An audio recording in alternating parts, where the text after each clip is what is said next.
should be taken note of so that we can have better cities and better life, as the logo of United Nations for World Cities Day presents. So, on this account, on behalf of Center for Sustainable Habitat, uh, I welcome all of you. And this event is in collaboration with the very serious kind of researchers and organization, that is Institute of Spatial Planning and Environment Research India, where uh, the collaborative efforts have always brought new dimensions into different topics of topical nature. And it is in that relation we thought of requesting diverse distinguished speakers like Kamar Surjit Singh ji. He is the Secretary General, ISPER, Institute of Spatial Planning and Environmental Research. We thought of inviting very renowned and I would say dealing with the activities of environment and sustainable habitat, Ms. Anumita Roy Chaudhary from Center for Science and Environment, New Delhi. We thought of inviting Dr. Tanuja. She is very actively engaged in water harvesting practices, in particular, but I would say water sector in general. And Dr. Anupam, uh, she is very closely associated with the Sustainable Development Goals of United Nations, and she is working in the dimensions of Sustainable Development Goals, particularly Sustainable Development Goal 11, where we are concerned with sustainable cities and communities. So I welcome the distinguished speakers, and again I welcome all the participants for this international webinar.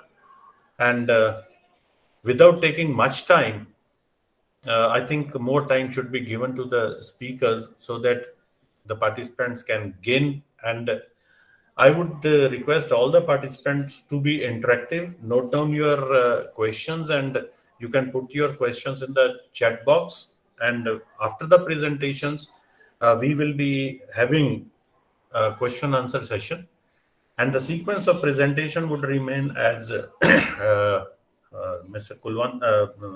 K. Surjit Singh, then followed by Madam Anumita, Dr. Tanuja, and Dr. Anupam. So I request Kamar Surjit Singh ji to make his presentation. And before presentation, I must tell you that Kamar Surjit Singh is a very learned person. He is a retired chief town planner from Haryana government, and presently he is the Secretary General of ISPER. He doesn't require more introduction in the sense that he is a well-known personality in India and across. I would request him to make his presentation, please. Thank you very much, Ashwini ji, for the invite and the nice words you said about me. But I have taken a bit liberty to give a sub-theme to the theme of adapting cities for climate resilience, planning for sustainable cold desert habitat. And the reason for choosing this sub-theme, I have worked in 4 different climatic regions of India. And it was a very eye-opening, rather very learning experience when I was in Ladakh region to work on Leh area. So, next please. While working on this project, I was reminded of all that you people taught us in the institute and the School of Planning.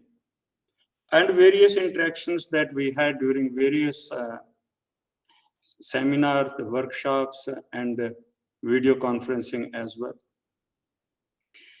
But the most rather confusing to me, the word is resilience. And we had been discussing, it for the last more than 15 years, the sustainable habitats and resilience. And the recent one added to the climate change, to the dimensions in the urban planning. But the fact remains, for all events, Earth is the base. And to understand the Earth and its inhabitants, we need to study them in their multi-dimensional relationship. And that constitutes the reality of the whole. And the physical environment has its own role to play. Wherever we feel that we need to adapt ourselves to the physical environment, and the generations had been doing it throughout the urban history.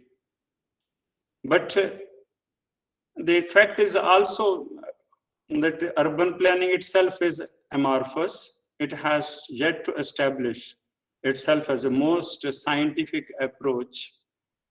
And amorphous being in the sense that it's a multidisciplinary. People coming from different disciplines, they join together to form one cohesive group to handle the urban planning, urban affairs, and urban development matters, whatever we call, including the governance. But it is only this art which had been developed over last almost 150 years, which has the capability of interlacing all the conditions, influences, and the circumstances, which together as a trinity determine the manner in which a human society lives, works, thinks, behaves, grows, and sustains. So this is the premise on which I have developed this 15 minutes interaction with most experts that I had the opportunity to share my views with them, Dr. Tanuja, then Dr. Anupam, and Anumita Roy Chaudhary. Next, please. So these are the some of the issues which today need to be discussed on this day of World Cities Day. Resilience, is it a really catchy word or really achievable? This question always has been haunting me since I had been practicing this urban planning profession and conducting various studies. Are we really referring to the post-disaster preparedness for re-establishing the habitat to its original form, shape, and size and vibrance, and to continue the cycle? Or are we really thinking of the causes that caused a situation for resilience? And then what are the ingredients of resilience which had been taught in the academia and in the research as well? Whether these come within the ambit of urban planning, or all of us put together form one group to make a habitat resilient. And in a situation, if urban planning is still amorphous, then how this art can be so developed that it can intertwine all the factors, all the conditions, circumstances, influences, which I have talked about, which in which the people live, work, grow, and think, behave. But this enormous urbanization which we are facing now, and the size of urban human settlements increasing in size, so are the urban problems following the same suit. And the situation remains the status quo as it was in the days when we started planning and developing an existing urban settlement. Then the most challenging part, perhaps for resilience, we need the understanding the inhabitants, their interpersonal behavior are responses to the resilience. Despite the fact various campaigns have been initiated, various missions have been initiated, and every time with the new enthusiasm, we had been working with the various groups then how this response to the resilience can be shared with the inhabitants of a particular settlement. Next, please. But the question still remains, as I had said in the earlier, this adage, though it is based on research and the philosophy and the methodology adopted in the heuristics, but within heuristics, we have cognitive bias. Whatever we plan, whatever we deliberate, whatever we think to fix the target for the generations to come, have inherent bias as well. And this bias till date we could not remove, and we could not synchronize it with the heuristic that we have, the adage we give it to it. But are we really experimenting the change by changing the vocabulary? I have taken three cities, just one slide only. Three different climates. One is in the Thar Desert, the hot desert we have. Second is Jalandhar, is the most prosperous so far as water availability is concerned. Jalandhar stands for Jal and Andhar, we also understand that means within the water. And it is perhaps the oldest settlement ever since we learn of the human regime on this earth. And we can think of this city as one can imagine to go in the past. And the third one is the Leh, the recent capital of a union territory of Ladakh, which is the cold desert. So these are three representatives. One is the cold desert, another is the Jalandhar, which is in the water itself, and this third one is Sujangarh, which is in the Thar desert of Rajasthan. So three climatic representatives, and all of them are surviving since centuries in the same environment they were established by the original settlers. Next. But the most interesting part is the cursor visible now, please. Ashwini? Yes. If you look at this Sujangarh, the yellow part on the top and the yellow part and the bottom, and the between is the area which is a salt region. So nobody desires to settle in this area. So the settlement started where the salt affected earth or the surface is minimized. So these are the self-controlling in the desert area where the temperature goes as high as 48 to 50 degrees Celsius in the month of June. And the third one, this Jalandhar, between the two rivers, Vyas and Satluj. And Jalandhar, which within the water, it stands, Jalandhar means within the waters. So these three, the second one, the top one, the Leh, along the Indus Valley, will explain, and I will take out of the three, the one, the Leh only, as the representative of the three, because it represents the three in the, all the constituent except the temperature. Next. So this is what it is. Indus, the cradle of civilization. I have called it a victim of physical, cultural, and political climate change. And on the right side, the same cradle. It looks so beautiful. But in the bottom is the Leh as it was developed over the years. And its right side is the area which is all along, again, the river. But the point here was, can we really base the physical planning on the nature? So we decided to base it on the physical nature, all that it exists today, and study the entire surface and its surroundings as these had been developed. And the most challenging part, why it is a cold desert, why there is no moisture, it being on the leeward side of the wind. So it remains almost dry throughout the years, hardly 60 days are the rain or precipitation receiving days in the entire year. That is 300 days, it is all dry and sunny days. But for the purpose of today's theme, if we look at the part B, man as part of nature, restoring and maintaining ecological balance, the intervention in this, the human adaptation to the physical settings and the climate change. And if it really happening in this area, the climate change, then what will happen to the areas which are in the leeward side? That means the least moisture receiving area. Next. But if you look at the way it has been developed, and the job left to the planner is to integrate nature with the local, focusing on conservation and natural resource, form local art culture in city development through participation of stakeholders to attain sustainability. Thereby I said, here the stakeholders mean, are we really developing the interpersonal resilience or interpersonal responses as sponsored from time to time? Next.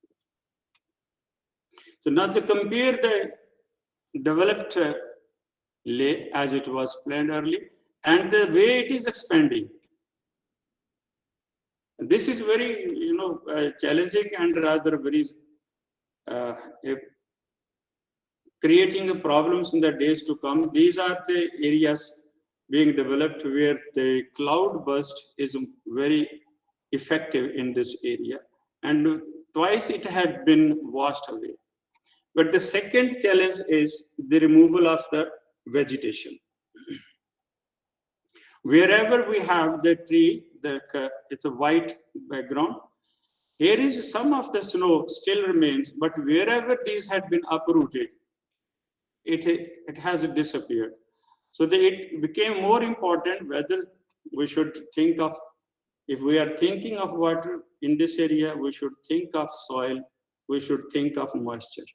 And this will happen only if there is vegetation. And it is only the vegetation can reduce the effect of a leeward side. Next.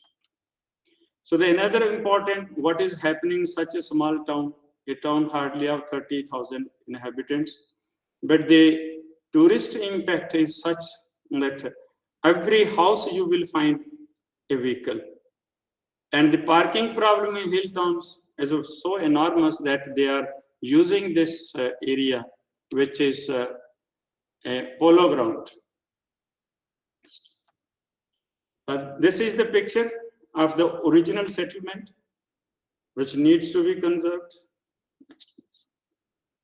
And this is what is happening to the valleys, which are now under the influence of the urbanization.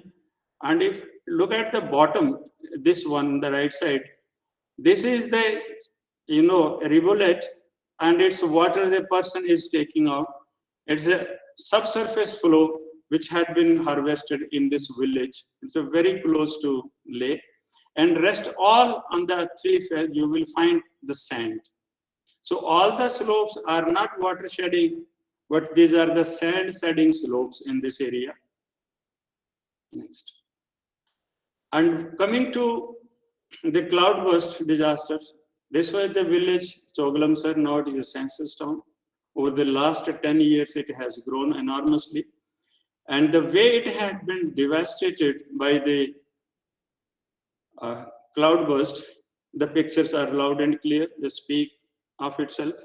But it has bounced back to life again and had been developed by the panchayat itself and made it to livable for the people again. Next. But with the declaration of Union Territory and Leh as its capital, the most beautiful spots are being converted into the colonies, being urbanized, and the people have started carving out the plots, sharing the land among themselves.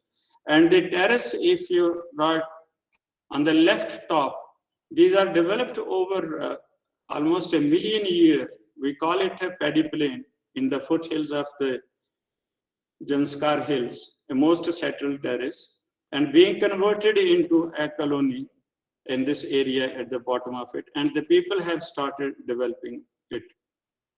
But this is another valley, which I'm calling these valleys as water shedding valleys, are the oases of the cold desert. And just beneath it, that valley is on this point, which our cursor is showing. And this is the desert area, which is now being developed for this new capital, new town state. And look at the top left, how these boulders are being disintegrated because of the variation, enormous variation in the temperature. This is again the valleys which are the most attractive in this area. So we thought to have the nature-based urban planning solutions, but the threat is again there. And this plantation developed over the years by the Agricultural Research Institute is again now facing the threat of elimination. Another important threat which is being faced as a part of sustainability, the topsoil which had been formed over the years is being removed for the mud-made bricks. So there's fertility of the soil, and the horticulture, the agriculture, whatever it was there, is now being, a part of the sustainability threats. But heritage itself, but another question which came then, how we have to delineate the whole area to be a controlled area for the future development. And then the challenge was how to identify the flowing oases in the valleys. So all these have been identified, then numbered, and based on this study, we reached to a position that yes, if we follow the nature, we certainly can have urban areas developed in the manner the earth and its shape requires, and the manner in which people live, think, and they behave and interact with each other.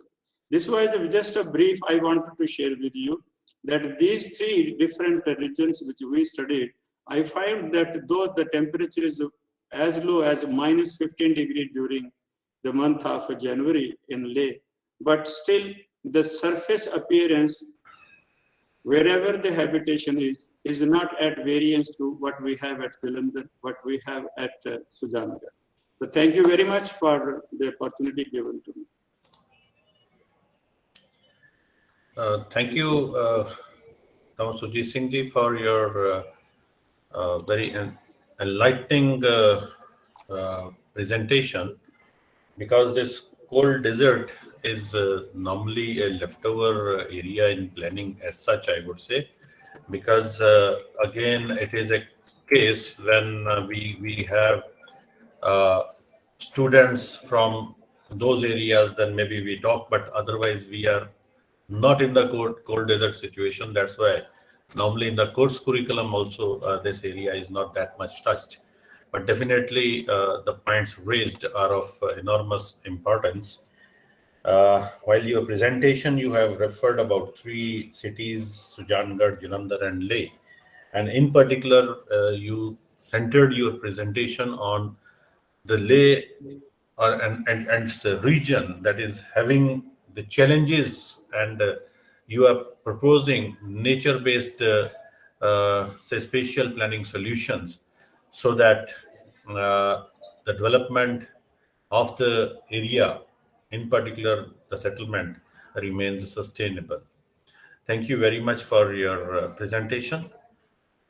Now I take this opportunity to invite Ms. Anumita Roy Chaudhary ji. Anumita Roy Chaudhary is the Executive Director, Research and Advocacy, Center for Science and Environment, New Delhi, India. She is in charge of research and advocacy on sustainable urbanization that encompasses clean air, sustainable mobility, and sustainable habitat. Over the last 2 decades, she has worked extensively to shape policy advocacy on these issues and has catalyzed the Right to Clean Air campaign at the center. She has helped to guide and build some of the key policy campaigns on air pollution, especially vehicular pollution, and multi-sector clean air action planning in India, in the cities. She is working with other Indian and African cities to help shape the roadmap for clean air action plans. She has participated and played an active role in several national policy forums as well as global environmental platforms. She has been participating either as a member or as an advisor in various committees and forums. She has widely written and published articles, policy research papers, and books. She has been awarded the prestigious Hagen Summit Clean Air Award by the California Air Resources Board, California, USA. Thank you, Anumita ji, for accepting our call. May I request you to make your presentation, and may I request Isper to close the presentation, please? Can you see my presentation? It is blowing up.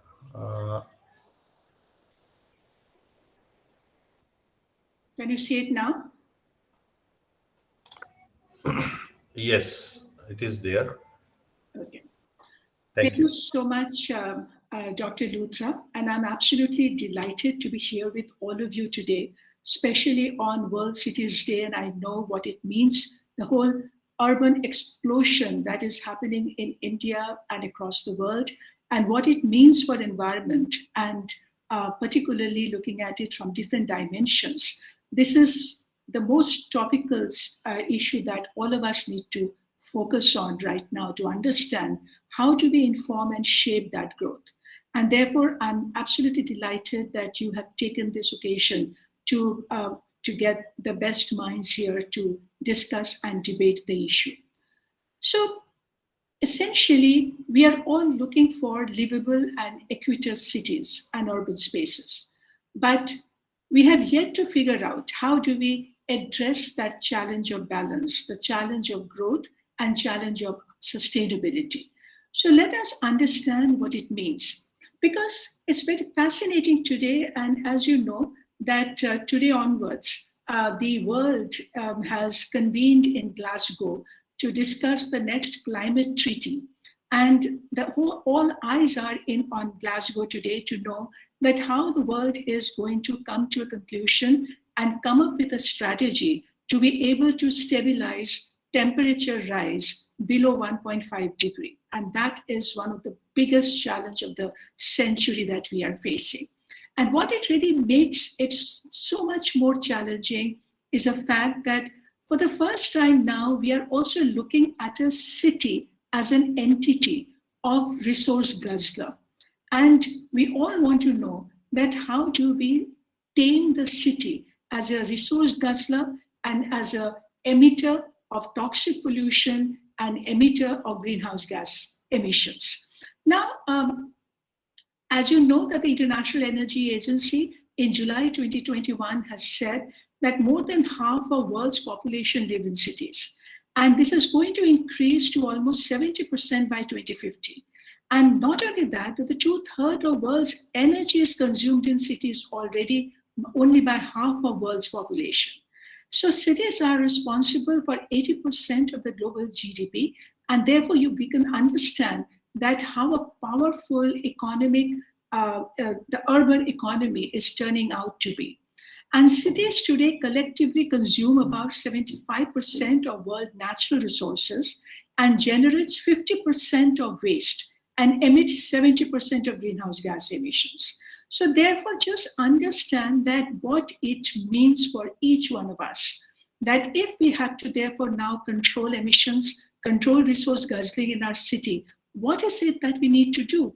Now, the opportunity for India is, and that's a fascinating number, do you know that the total building stock that we expect to have by the year 2030, it is said that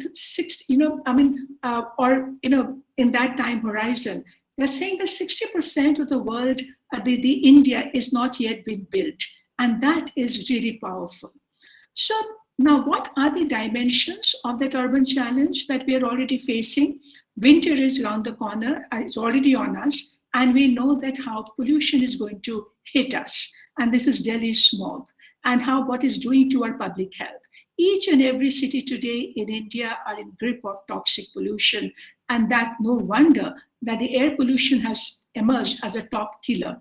But before we could even deal with air pollution, which is a local problem, the whole climate change, the global challenge is also on our head. And all the new data that is coming up showing that the whole dislocation and disruption that is going to happen because of climate change, it is going to be really devastating for India. Nearly already estimates are showing that the coastal cities that are going to be hugely vulnerable to sea level rise, there about 40 million Indians are expected to be at risk, and which means huge dislocation and which also means environmental refugees in our country. Now, on the other hand, so there is sea level rise, and then our cities are getting hotter and hotter. Only yesterday we got the UNEP's new report on the cooling, on the heating of our cities and the requirement for cooling. And the cities are today simmering in their own waste heat. So it's not only that there's warming up because of the climate change, but also the way we are building our cities. So if you really look at the waste heat that is getting ejected from our cooling systems, the way our concrete and the buildings are trapping heat, the way the glass buildings are emanating heat. So we are in the trap of global warming, but because of the wrong approach to construction and urban design, we are also trapping enormous heat in our cities today. At the same time, what we understand as climate change and which is manifesting around us as the extreme weather events and the cyclones are battering India today, lashing us year after year. And cyclones and the extreme rainfall, floods have really made our cities hugely vulnerable. Therefore, Gurugram flood, Mumbai flood, Chennai flood, these are the headline stories that we see every monsoon now. But what we really need to understand about these floods, the urban floods, it's not just because we are getting extreme rainfalls. It is also because while doing our urban planning, we are disregarding the urban ecology. Take Chennai as a city which also faces this kind of flash floods. Just imagine, Chennai actually had more than 600 water bodies, but master plan now saying that just few have survived. They have actually destroyed most of the catchment and most of the water bodies that could have handled that water, the extra water from the extreme rainfall. And as a result of that today, because of the disruption of the catchment, because of the disruption of the drainage, overall drainage in the city, therefore it is the urban planning which is aggravating the whole problem. So at one level, climate change, at another level, our wrong approach to urban planning. Just imagine in Chennai, the airport is built on the river. And therefore, you have already disrupted the drainage channel. So this whole bringing the urban ecology, urban planning together to address this issue is going to be very important. There's also a huge cost therefore on us. And because of air pollution and because of climate change, the kind of the cost that is imposing on our country, it is saying that already it's knocking off between 3 to 5% of our GDP. And therefore, as a result of that, by 2050, we are actually going to see lowering of living standard in the country. So these are scary numbers. So if we have understood different dimensions of the problem, therefore, how do we design a solution? Because we are part of the problem, but now we also have to become part of the solution. So therefore, the time has come to reimagine our city, to redefine the green recovery pathway.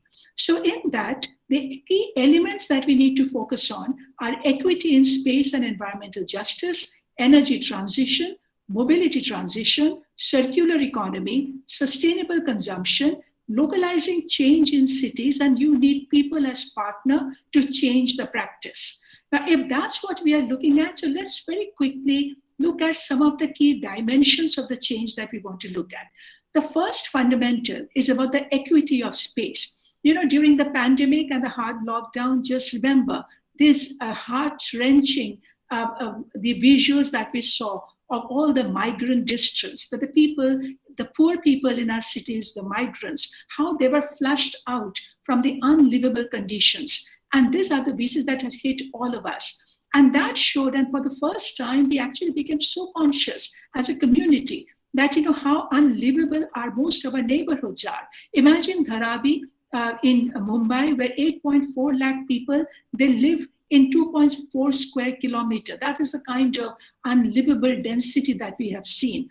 But we know that today, whenever we are looking for and estimating the housing needs, the whole congestion in our living condition.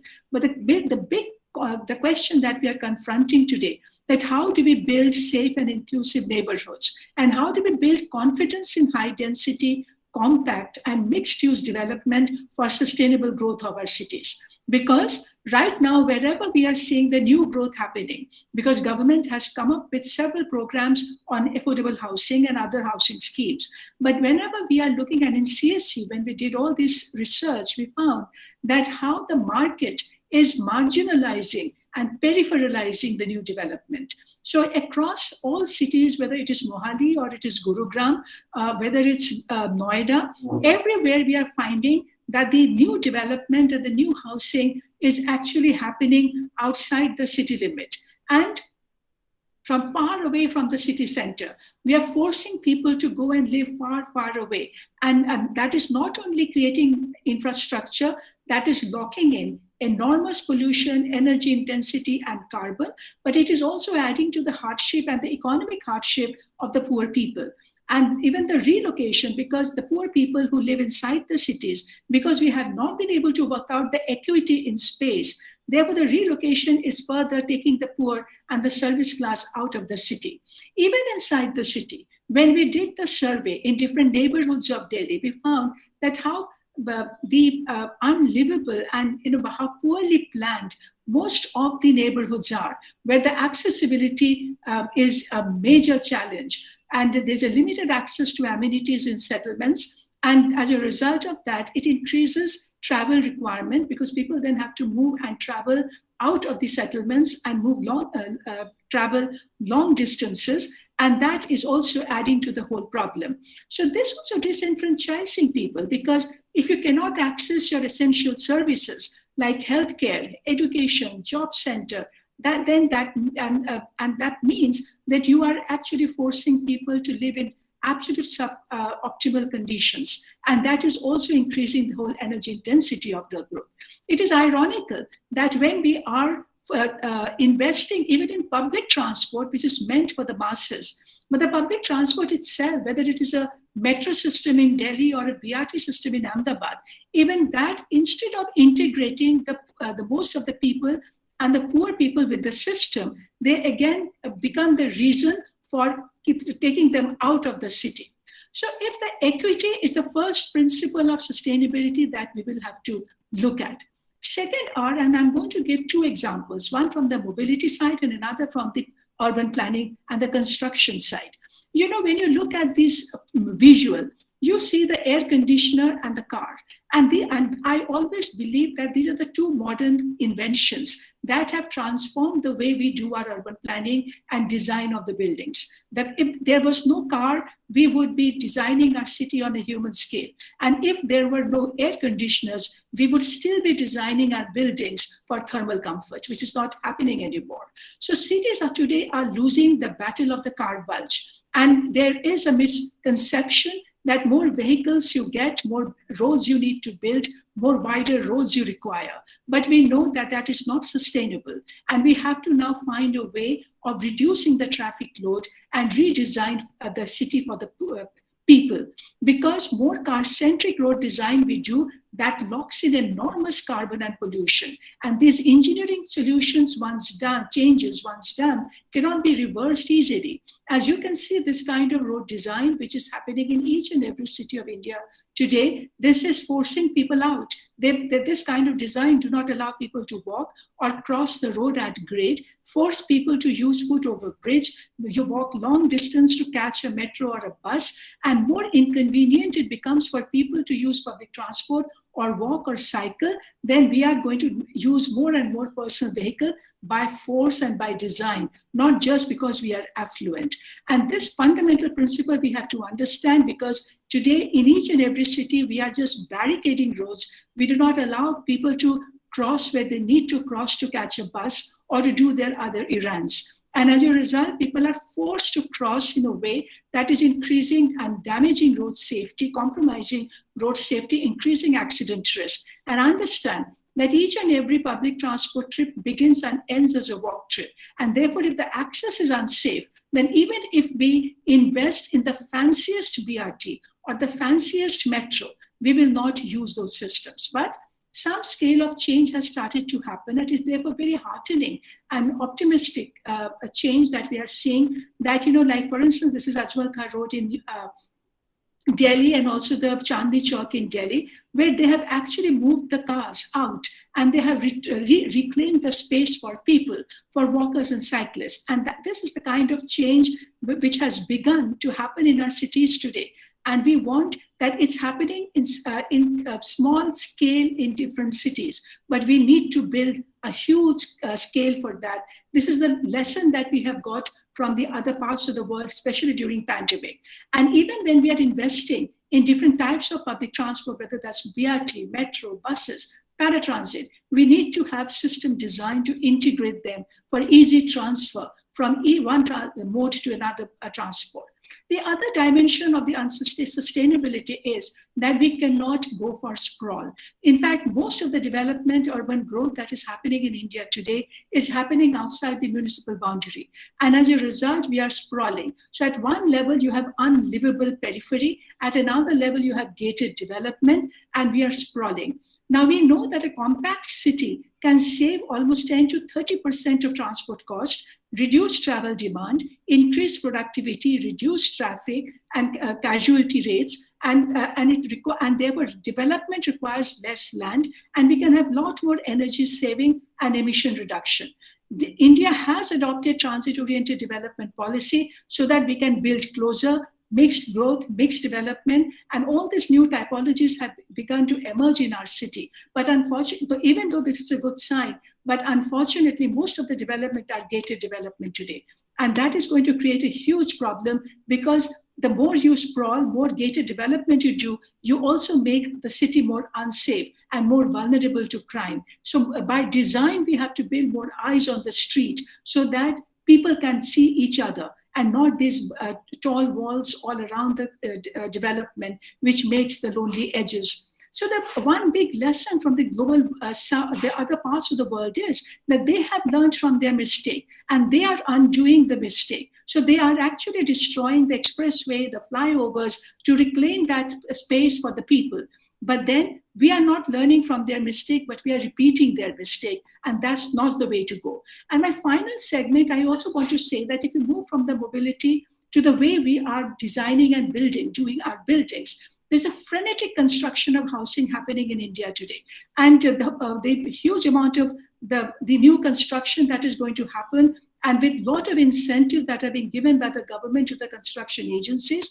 But what we really need to understand that these incentives today are not linked with performance to ensure that resource efficiency and thermal comfort are built into those building stock. As a result, because we are constructing very thermally uncomfortable buildings, it is actually creating more and more dependence on artificial cooling and mechanical cooling. And that is increasing the electricity demand. And we have seen that just because of the impact of air conditioning, that how the nighttime and the summertime electricity demand increases much beyond the window of the thermal comfort, where we can still survive without switching on our AC, because we are not constructing and designing thermally comfortable buildings. On the other hand, in the construction sector, what we have found that a lot of these new generation materials are coming in, and as which is actually, but before we go to the material, we have to understand that if so much of construction is going to happen, and we have to do that, but if we keep doing this kind of construction, which is totally disregards the urban ecology and the climatic zones of different parts of India. As you can see, they all look the same glass houses. Now, this is completely disregarding the local climatic advantages. But see, when traditionally we built in, say, in West Bengal, today you are seeing this kind of a glass house, which is totally disconnected from the local climatic and not being able to leverage the climatic opportunity. But the traditional buildings were all about proper ventilation, proper air, the sun and the light and the daylighting that leverage the advantages of the local ecology. The other problem that we are facing today is about the new material coming into the construction sector. And these are now all over, and these are being preferred today by the construction agencies, despite the new technology being more expensive, just because they can cut down on labor costs and they can cut down on time, and therefore the overall cost of the project. But no one is therefore linking that with what we need to do in terms of thermal comfort.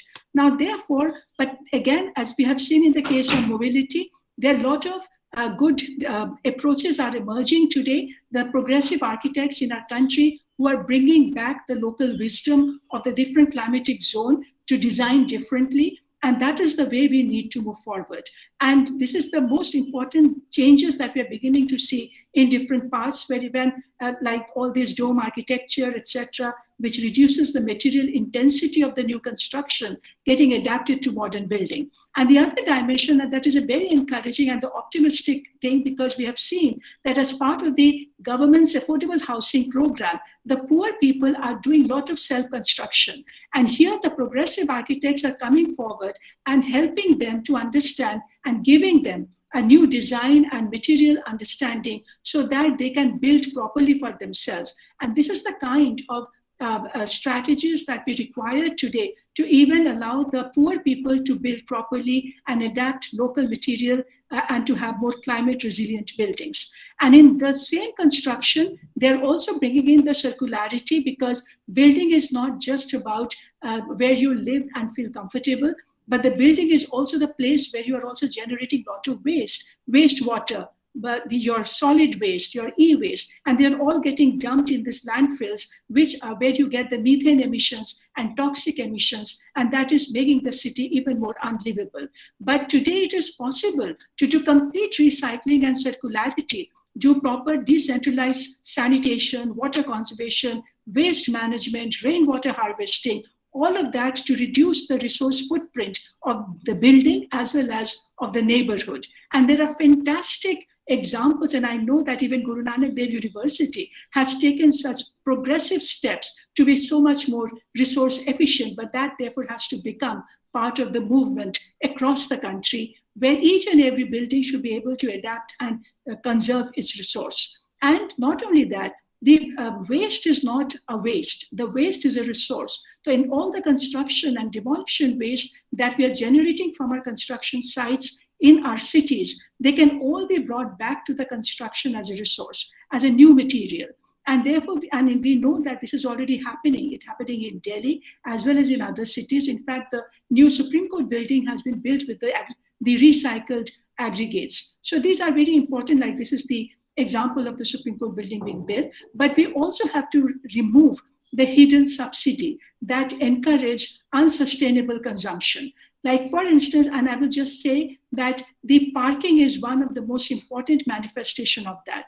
Today, so much of motorization is happening and dependence on personal vehicles is increasing just because government is not making them pay the true cost of using that vehicle, for using the public land for parking or using the road for driving. So if you begin to do the true costing of the usage, then you will be able to promote sustainable behavior and sustainable consumption, which is the most fundamental principle of sustainable cities. Therefore, to end, I would say that reimagine the city to influence change. There are huge opportunities today because we have just begun to urbanize. The takeoff stage is big now, and most of the India is not yet been built. And that is an opportunity to bridge the gap between policy and implementation. We need to leverage all the new generation policies for sustainability, and we have to adopt inclusive planning so that no one is left behind. So we need an urban agenda for clean air and climate and neutral goals. We need ambition and effective reduction in emissions and resource inefficiency. We need equitous urban planning and design for distributed justice and to build resilience. We have to ensure resource efficiency and circularity, and we need to leverage the advantage of sustainable modes. But you have to build compact, mixed use, mixed income, accessible neighborhoods. Need fiscal strategy and polluter pay principle so that you can fund the good while you are taxing the bad, and also fund all the sustainability strategy. And you need a participatory method where the community has to participate to plan for the sustainable growth. This is my last slide. I always love to show this slide to all of you. This is where, because there are technology solutions are available, institutional funding, all solutions are available to us. But often we cannot push those solutions just because of the mindset barrier that we have. And here I just want to share this, that in an affluent country, the Dutch minister can come to visit the Queen on a bicycle, but we cannot go to many privileged places on a bicycle. And that is the fundament. And yet, most of the people in India walk or cycle and use public transport, but we do not glamorize that mode. We do not attach privilege to the sustainable mode of transport. And that is where we are going terribly wrong. And that has to be undone. So with that message, I would like to end my presentation here. Thank you very much. Thank you, Anumitaji, for throwing light on various issues, rather I would say many issues the cities are facing. And you started with the energy, greenhouse gas emissions, and then floods also. And rightly said that while doing urban planning, we are disregarding the urban ecology. And it is where we need to look into a participatory approach. So people should be the partners of change. That is the right kind of message you have given. And very rightly said that we need to adopt a green recovery pathway so that we can have sustainable cities, I would say. And you have raised issues and challenges concerning migration, housing, transport, walkability, sprawl, thermal comfort, building material, and climate change. So many things you have touched upon, probably which is the need of the hour as well. And the message you have given, that is reimagining cities and influencing the change. And of course, the last slide, number of times while teaching students, we do say that we are having some phobia of car. Why can't we have a bicycle? Because it is also a statement that the rich people go to the gym on car to cycle. So that kind of thing we are having. I think it was a very thought-provoking presentation. Thank you very much. And we look forward in the question answer session, what kind of interventions and what kind of queries come from the participants. Thank you very much. Now with that, I request Dr. Tanuja to make her presentation. Dr. Tanuja is the Chief Executive Officer of Lanka Rainwater Harvesting Forum since its inception in 1996. This forum is a non-government, no-profit organization working to promote rainwater harvesting for domestic use in Sri Lanka. Basically, she is a hydrobiologist with a PhD in environment science from University of Kelaniya, if I read it rightly, Sri Lanka, on MSc in Aquatic Resource Management with King's College London. She is the member of a ministerial committee for developing policy and strategy for rainwater harvesting in Sri Lanka since 2005. He is the past president and Secretary General Director, Women's Program of International Rainwater Catchment System Association, and he has authored many books. I welcome Dr. Tanuja to make her presentation. So I'm sharing your presentation, and Okay. you can always ask me to go further. Mm,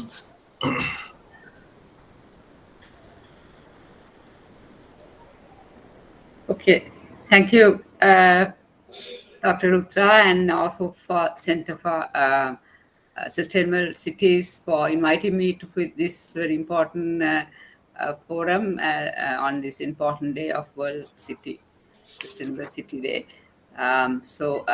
Yes, so my presentation mostly on how rainwater can be used in the city to develop, make the cities more sustainable. So as we talked earlier, also water, yeah, yeah. yeah, let me.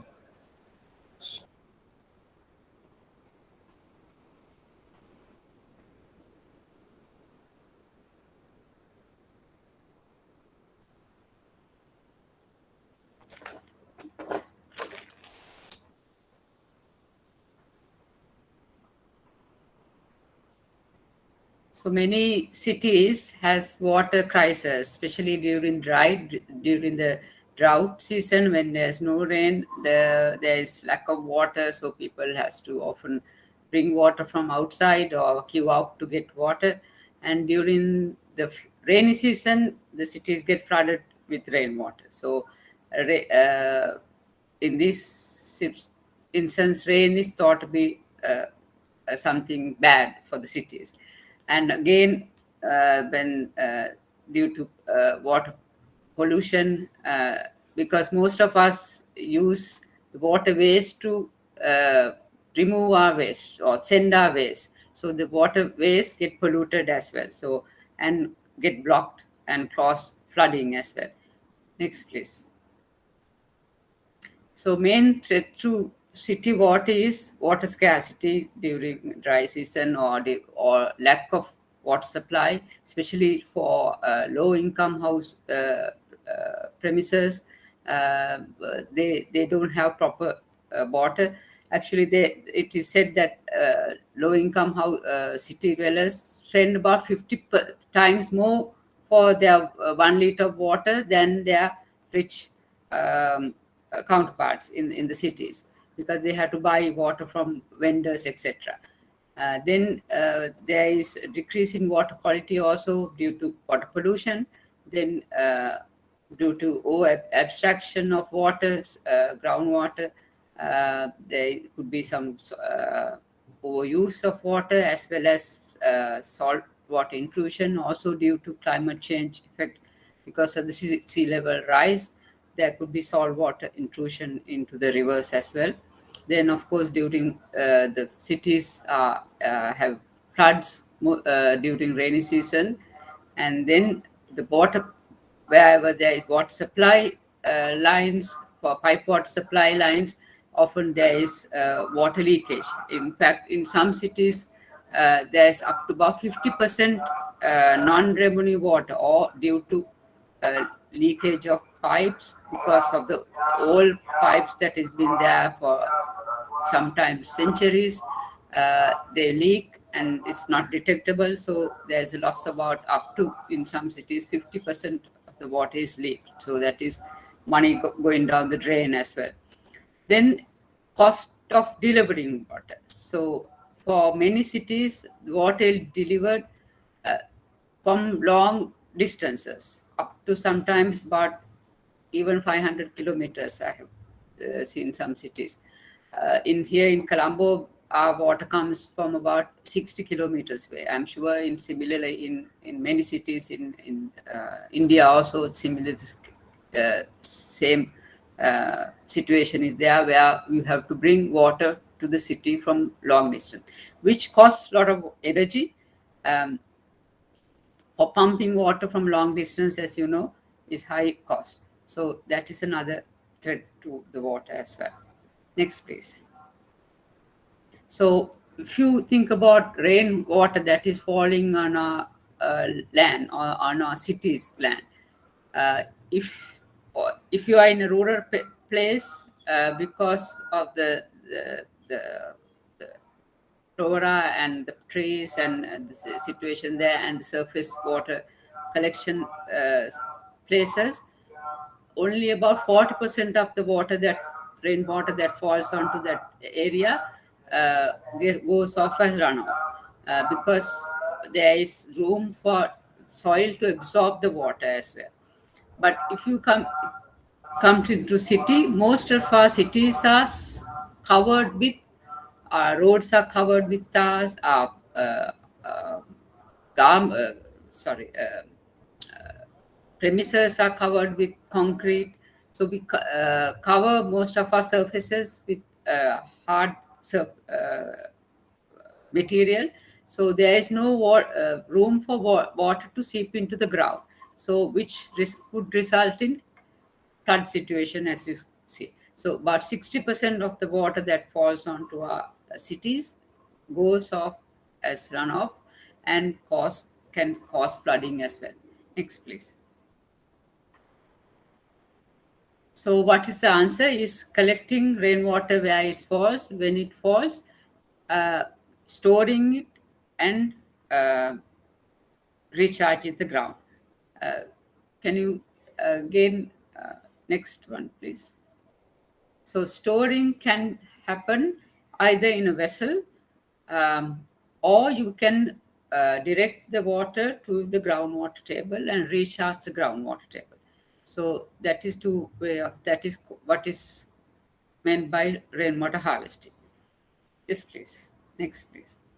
Okay, so around the world, there are few methods of rainwater harvesting to improve groundwater tables, soil moisture conservation, and also to restore and improve the watersheds, improve the quality and the productivity of the ecosystem, and also the rainwater is being used for small scale home gardening, large scale home agriculture, to increase the food security. Even in the cities, you can use the rainwater for home gardening and improve food security within their own home. Then you can be runoff can be collected to mitigate floods and other disasters, and rainwater can be used for as a resource for domestic use, and also it can be used for urban drainage management. Let's look at some of the examples from different cities, how they have using rainwater to overcome some of the problems they face. Yes, please. Next one. So so in the cities where rainwater can be used in places where water is scarce or where water is expensive, and also to supplement gardens, home gardens, for toilet flushing and other washing needs, to prevent local flooding, as I mentioned, and also in places where in buildings where large use of water, especially public buildings like in hospitals, schools, factories, etc. Rainwater can be effectively used. So now let's look at some other examples which have been using rainwater for different needs. Next, please. Oh, sorry, I missed another one. So how much water can be used, how much rainwater can be collected from different surfaces? Just to show you a very small example, if you have an annual rainfall about, say, 2,000 millimeters or 2 meters of rain, and your catchment area, it could be a roof area, or it could be a parking lot, it could be some sort of any surface. So let's say, for example, this is a roof about 10 meters by 20 meters, which is about 200 square meters. And there is a value which is called the runoff coefficient. That's the amount that could get absorbed to the surface, or that could leak out or spill out of the surface. So that's a small thing. So depending on the different surfaces, the runoff coefficient is different. So if it's a very smooth surface, you have a runoff coefficient which is almost close to 1. If the surface will absorb some of the water or dissipate some of the water, then the runoff coefficient can be less. Till Professor Luthra, shall I try to share my presentation, Professor Luthra, if he's having trouble? Yeah, I'll try to do that. No problem. Actually, there was a disconnect. Okay. It is connected again. So which slide do you want now? The calculation, with the quantity. Is it okay? I can't see it now. Still, Wait, please.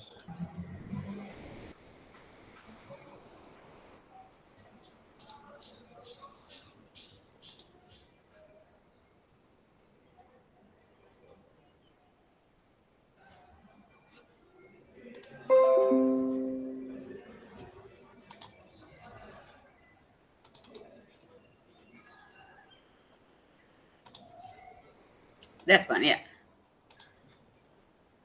Okay, Yes. thank you. Yeah, so just simply by multiplying the surface area or the catchment area with the rainfall, you can use fall for the annual rainfall or monthly rainfall. For here, I'm just taking the annual rainfall here into the runoff coefficient. You get, for this small house, you get about, for annually you can collect about 320 cubic meters of water. So that if you convert that to liters, it's about 3,200 liters annually. If you divide into per day, it's about 876 liters per day. So that is enough water for the household needs per day. So actually, if you can collect all the water depending on your roof area as well as the rainfall, but substantial amount of water can be collected from the roof. Just next one, please. Yeah, I'm showing you some example from different cities in Asia. So in Colombo, we get a lot of rainfall, so about 2,400 millimeters of rainfall annually, and roof of about 100 square meters is a very small roof. You can annually collect about 192 cubic meters of water. So New Delhi, it is little less because the rainfall is little less. Same house can collect about 64 cubic meters of water. In Dhaka, Bangladesh, 160 cubic meters of water because of the rainfall is fairly high there also. In Karachi, in Pakistan, rainfall is low. About 14 cubic meters of water can be collected from a 100 square meter roof area, that is annually. And Nepal, the rainfall is much, in Kathmandu is much more. So about 225 cubic meters of water can be collected from a small roof of 100 square meters. Next, please. When you come to quality, I'm sure you will wonder about the quality. So pipe water quality will come about 85% to the WHO standard. But rainwater is not far behind. It's about 70% of the rainwater systems are to WHO standard for fecal coliform. Chemical the quality will differ from place to place, but if it's very industrial area, I think there will be little bit more chemicals collected, but it all depends on what you are using the water for. So in cities, most cities have pipe water supply, so you can use in very polluted cities, I guess you can use it for other usage as well. Next, please. So what are the type of rainwater harvesting system that is available, that has been used? It can be simple as a small barrel you fix to your downpipes and gutter system, or it can be a huge tank. It can be one tank, or it can be series of tank depending on your space availability. Or you can have the rainwater systems above ground, or if the space is problem, as it usually is in the cities, you can bury your tank underground. Or you can direct the water that falls onto your roof to underground ground level, and throw it in the ground itself. And there are, of course, some places where there is surfaces dedicated to recharge the groundwater table by large surface collection places as well. Next, please. This is example from in Taiwan. It's a hospital in Taiwan where they are using the different elevations to collect the rainwater. One at the fourth level, they have placed their storage tanks, and the water that is coming on above those levels are collected into the tank, and the stored water is distributed to the other grounds below by gravity. Or the balanced water is stored underground and piped back into the to the above levels as well. Next, please. This is an example in Japan, where Japan is frequented by, this is especially in a city called Sumida City in Japan, closer to Tokyo. The average rainfall about 1,600 millimeters. As you know, Japan is frequented by earthquake very often. So first thing that goes off during earthquake is the water supply, because most water pipes are buried underground. So they have what is called places called regisons. It's a small park around street corners dedicated to have a rainwater harvesting system, collect during the normal times, and these places are used during emergencies to supply water, so by underground tank. And also this Sumida City, this is city office building. They have a 500 cubic meter storage tank. So this city, it is requirement to have for all the building to have a water storage tank, because Sumida River get flooded every year. So by making it regulation for Sumida City, they managed to reduce their flood levels as well. Next, please. This is an example from Star City in Korea, where they build development towers, 3 towers. Each tower has a 10,000 cubic meter storage tank below it. And by 67% of the rainwater that falls onto the premises is collected. And also the flooding is reduced. And annually they collect about 40,000 cubic meters water. And by this they manage to reduce or save about save on their water bill. About $80,000 per year is saved. So as well as they save on energy for pumping water from a long distance as well. Yes, please. Next. This is some examples from Sri Lanka, where the residents, the apartment blocks have more green image, green cover, and they collect rainwater at different places to irrigate the greenery as well. So these residents has more demand because of the green image, as well as the environmental friendliness as well.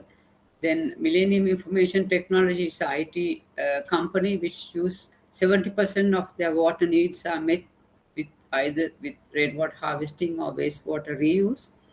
And apparel companies, this is a mass intermediate which uses 50% of water is used through rainwater harvesting. And some other banks is also adopting this same strategy for green imaging as well as more CSR image as well. Then this is example from Singapore, where again the facade is also constructed so that water is collected at different levels, and this is also again water is purified as it comes to these different green places, and it is used for toilet flushing and things like that. Next, please. Then rainwater can be to improve the functionality of the urban landscape. This can be, you can have different pathways for rainwater flow that will make the landscape more beautiful. Next one, please. This is an example from Germany, where the it's a housing like a market complex where green roofs are being used. 19 buildings, they collect water, rainwater, and through having green roofs. And also there's a lake nearby where they retain the water in the lake, and which is also used for different plants and irrigation and toilet use within the complex as well. Next, please.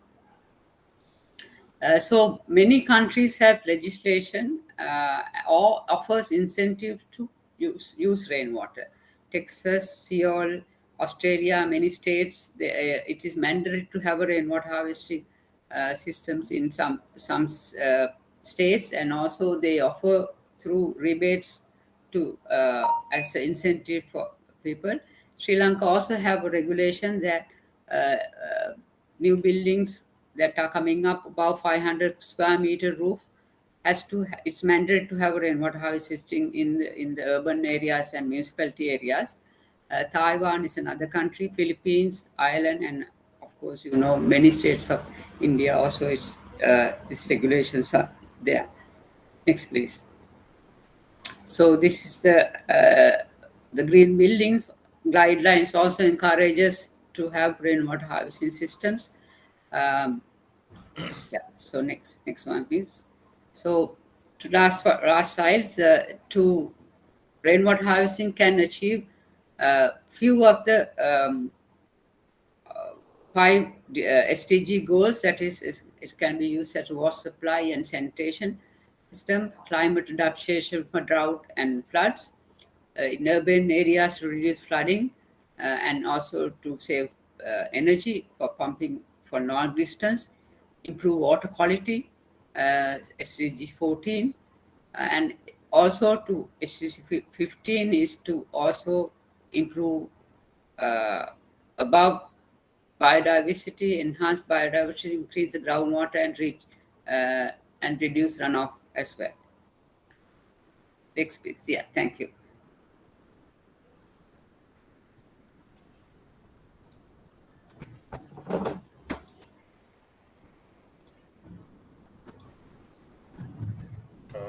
Thank you, Dr. Tanuja, for throwing light on various aspects of rainwater harvesting and how through different techniques and even building techniques, rainwater harvesting is done across the globe, especially the Asian countries. And rightly said that rainwater harvesting can and would help in attaining many of the sustainable development goals. So thank you very much for your presentation.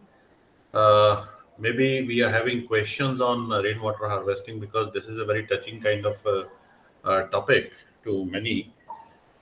With this, I invite Dr.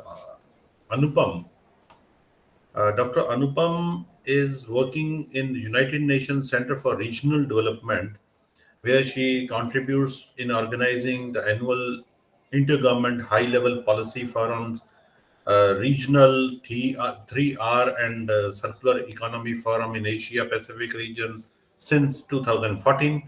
She conducts research on how 3Rs, that is reduce, reuse and recycle, and advanced circular economy integrate towards resource efficient policies, plans and improved infrastructure towards 2030 agenda for sustainable development goals in Asia Pacific region. Earlier, Anupam received her master's degree at Guru Nanak Dev University, Amritsar, and received her PhD in environmental engineering at Osaka University in 2010, and carried on a postdoctoral research at Tokyo Institute of Technology, Japan, before joining the United Nations Center for Regional Development.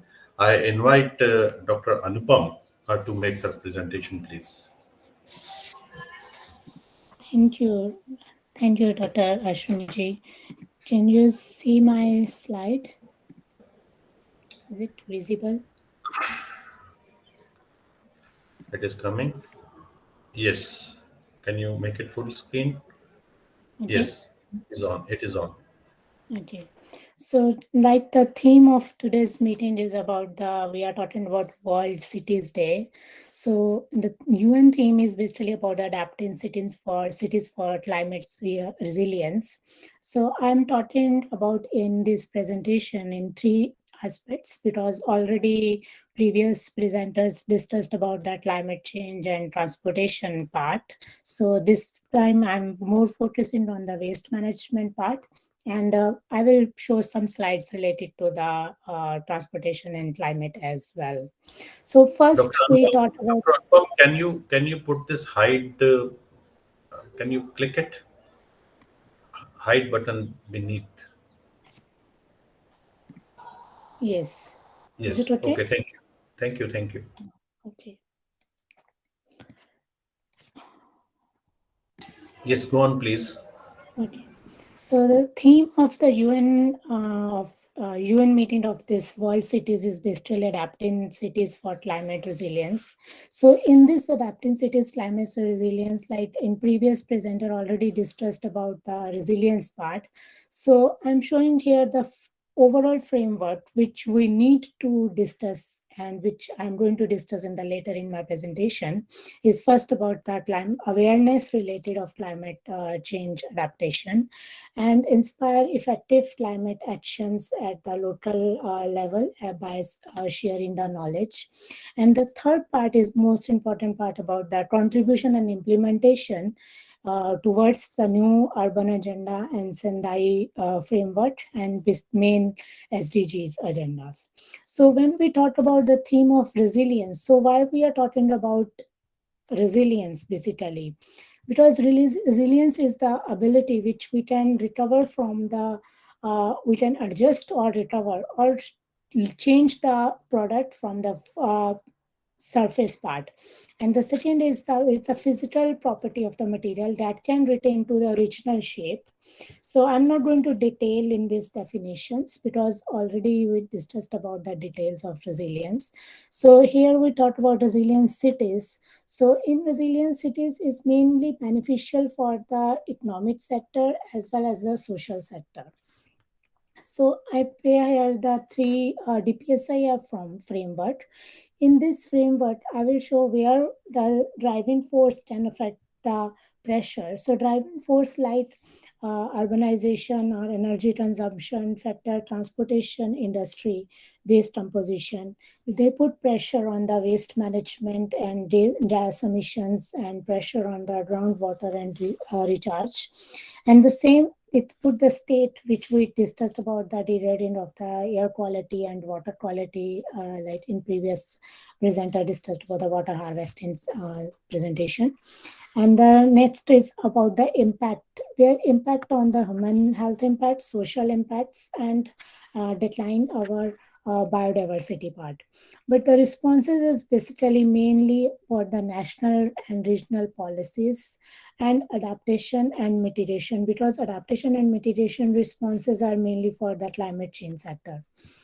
So major issues, we are talking about the effective waste management system and sustainable transport system and climate change. In when we discuss about these three parts, and we are adapting the cities, which is mainly reflected by the SDG 11, which have the target SDG 11B.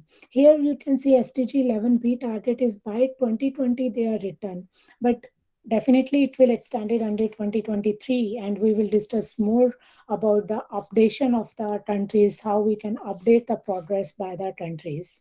And the second one is about the new urban agenda.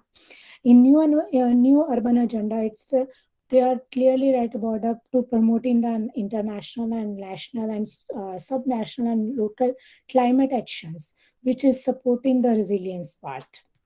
So in waste management system, in first, the urbanization is most important when we discuss about the waste management.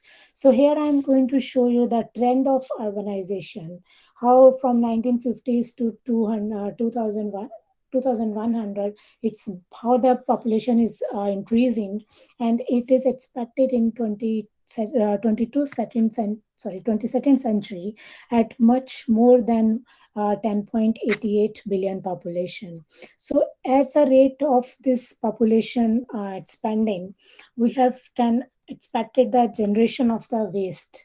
So here is projection is until 2025, which shows the how waste is generated with 1 million tons per year. And with world cities, cities are generating more about 1.3 billion tons of solid waste management. However, the lower income countries in Asia and Africa will double their MSW for the next 20 and 15 years, because we are creating more products, and it goes to waste, because we have to think about to manage that waste properly. So in the shifting from the waste management to resource management, or way towards the circular economy. So the first is why we need to, how we get rid of the waste efficiently by the involvement of the public sector or social workers or environmental agencies. So in that sector, we can move towards the resource management by involving the circular economy sector. So in the next, I will show you about the circular economy, why we are talking about circular economy part here. But this is like 3R, or recycling portion is most important in the resource management part. In the same here, in 20th century or the previously, we used waste more because we use the linear approach, that is take, make, compose, dispose and pollute. Whereas in circular economy, we can move the production, then distribution. Even in before the collection, we have main part is consumption and use, repair and reuse the product.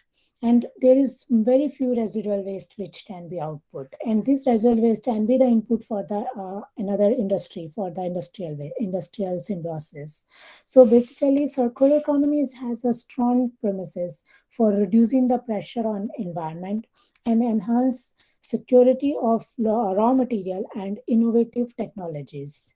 So here is the concept of circular economy. In this picture, we can see the natural resources are entering one point, and the residual waste basically is the byproducts we can use. That is because it's most important in the circle of circular economy is the involvement of the new business models, and it's gives the zero and negative environmental impacts and collaboration with the society and new PPP models or new lifestyle models. So here, why it's important, because the concept is clearly we can show that it put a negative impact on the environment and it's a new business model. But why it is important in main three steps with the consumption, production and upscaling production, upscaling. In the production part, it minimizes the negative environmental impact and while conserving the energy and natural resources. Here, however, in consumption portion, you can see they are contributing to the substantial to the poverty elevation, which transition to low carbon and green economies. And upscaling the waste from other industries, which can create the value and no need to send to the landfill part, basically. So I'm giving you the one example. Here is one example from India. There's a Rajkot, which is the zero waste society. It is very, how can I say, old example, which can also impact on the waste management sector, where the municipalities and the private sectors they involved, and to realize that low carbon and zero emission, zero waste society communities, and through the decentralize this area. And this is basically funded by the local government and by PPP partnerships. So this project is one of the case study by we can study by the ICLIE in the Zero Waste Society. Another part is about the transport. Transport emission is higher, like going on higher in coming days, because the average per capita emission of carbon dioxide from transport sector, which includes basically road, rail, train, bus, domestic air travel, as well as the international aviations and shipping sector. In order to embrace the efficient and sustainable transport system, we have to think about the electromobility and hybrid models and the public transport oriented cities. So this is, I'm showing you how we can move towards that for the embrace for the efficient and sustainable transport system. This is one example from the Germany, this case study, and they are showing that how they can reduce the carbon monoxide and non-methane hydrocarbons emission by 92.5%, and they operated by using the sulfur-free diesel fuel engines since 1997. However, all buses are now filter systems operated buses. So, and next is cause of the climate change.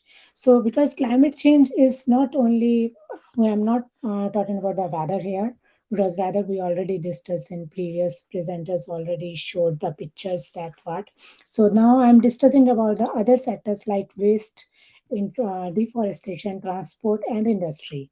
So these are also the cause for the climate change, because rapid climate change is caused by the humans by using the oil, gas, and coal from the factories or transport.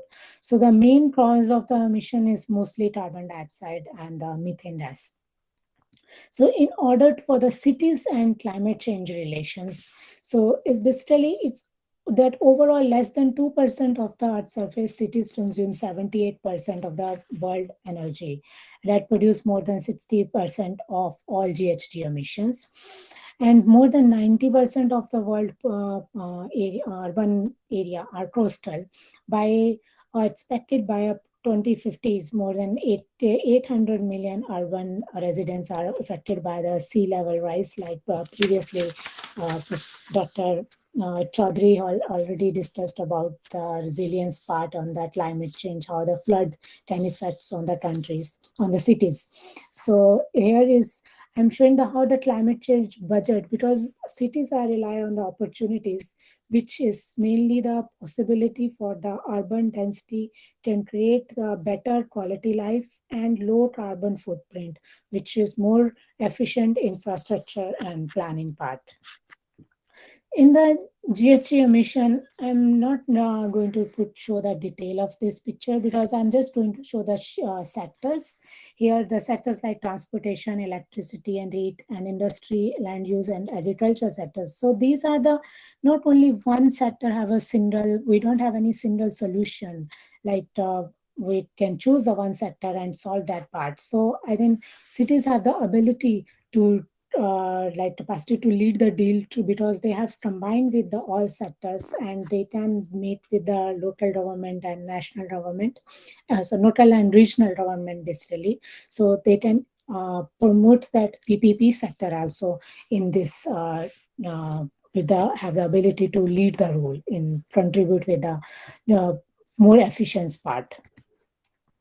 So here is energy efficiency part. Like here I'm doing about the sectors part, and energy efficiency is basically reduce the carbon emission, and it's very much linked with the reducing the use of the finite raw material, because carbon emission, when we use the climate change or reduce embedded energy, and raw material is circular, the circularity reduce and reuse. And the third part is about the renewable energy, because renewable energy which then helps to reduce the fossil fuels usage and promote more wind energy, water energy, and solar energy. And the implementations of SDG, like in beginning, I said about the world cities is mostly based on implementation of SDG 11, which 11B and new urban agenda.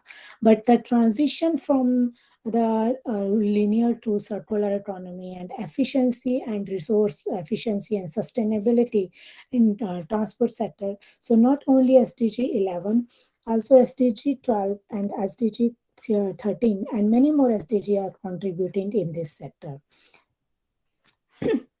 Next is about the why we are talking about circularity, because we need to understand from the beginning, before we have the society 1.0, which is we call the hunter and gatherer society, and I'm not going to put the detail in that part.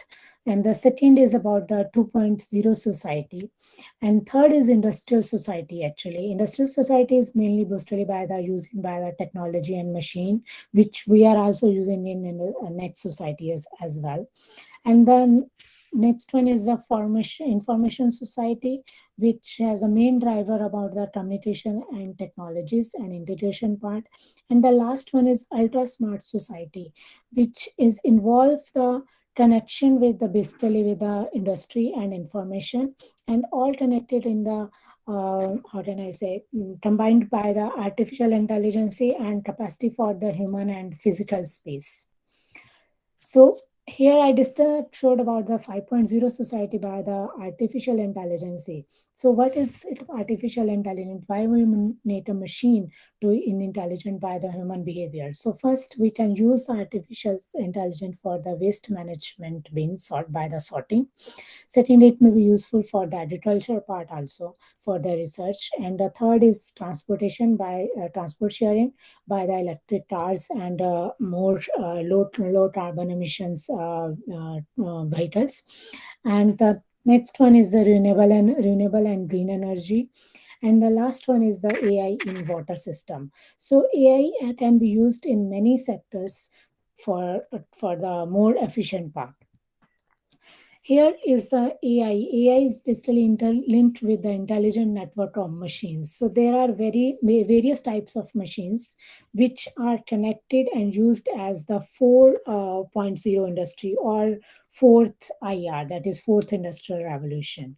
So I'm not going to detail in this one by one, but we can understand by the names that artificial intelligence is. I will go with the detail of that part in my next slide. How it works. It's basically worked by the gathering the data collection, which we can by the video, audio, visual shapes, and then we can data engineering because we arrange the data in the readable matter.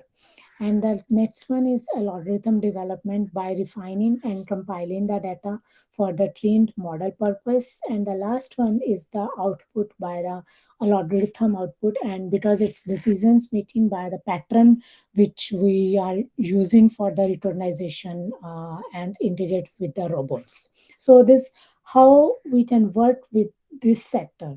But I'm going to the one example of India, because here when we see there are all 4 indicators are involved, but here I'm showing you the 4 indicators. It's not only the AI, but it's from the first step of India is using its lean, skill, digital, and make in India. it more progress towards the AI steps. Because in clean mission, it was a Swachh Bharat mission, that is in 2014, to eliminate and improve the waste management practice. In the skill part, they have trained the people in the different skills by coming 2022. In the digital part, in order to ensure the electronic devices, they improve the infrastructure, online infrastructure and internet connectivity in the field of technology. In the last, in Meet in India, it's promote the private sector and internalized with the investment and manufacturing. So this is the one example we can share to the step towards artificial intelligence, towards with the use of that and move towards the sustainable development. So sustainable development, we are talking about SDG or sustainable development. So there are three main contributors, that is environment, social and economic, which pillars we already know that there are three main pillars. But in which I showed about the three main topics is waste management and transport and climate. So I'm linkage in only with the three sectors. So environment part, we can move towards the zero waste and sustainable transport system and adaptive climate change. And in social part, we can use as a business model and supporting by the private sector. And economic part is basically with the proper governance and risk management sector with the all projects. So there is a linkage between the sustainability pillar here and resilience, which we discussed in the beginning. So that is basically from the SDGs is the blueprint to achieve the better and more sustainable future for all. In the other hand, sustainable and resilience is the approach for the not only local approach, that is also for the local, national and government sustainability approach. And I found one example of NBC, because now we are talking not only infrastructure or information or artificial intelligence sector or industry sector, we are talking about the NBC, that is nature-based solution, NBS. And I found one example in the case study of the Melbourne. In 2017, Melbourne City launched one urban forest fund, which is seeding at around $1.2 million. And they have private land, they are financing the target with the private sectors and 75% of the city area, and which is also useful for the contribute to the greening the city, not only the government involved. So if you see the premises, if the model is the green infrastructure, and it helps to reduce the urban heat island effects and induce the biodiversity and reduce the air pollution. And it provide the public fund to green privatizations. In this steps, I'm going to show how we can use the nature-based solutions in the upcoming, we have some, like we are talking about this one, climate change and resilience. So this is one example I want to show about the nature-based solution, which is promoting nowadays. So in way forward sector, I have three main way forwards. The first is when whatever we are discussing about the problems, so what we need to have to do the collaborative research and knowledge co-production, that is most important part.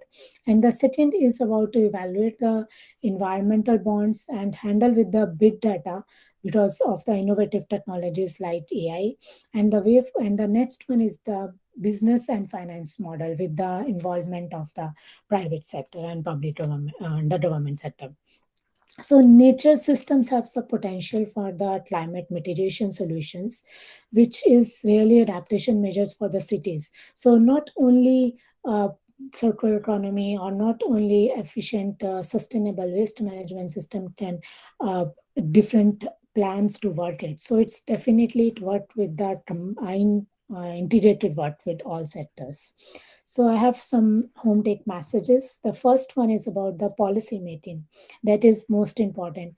The policy making where is the implement efficient policies and build resilience, which can promote the economic development as well.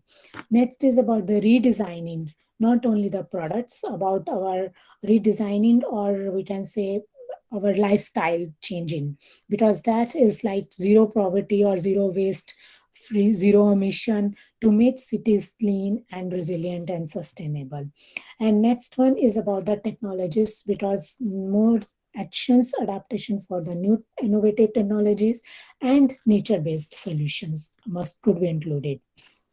And the last one is the balance between the maximizing the resource efficiency and climate adaptation strategies. Because if we have, we need to be thinking about the balance and we have managed between the climate change and that strategies and adaptation sectors.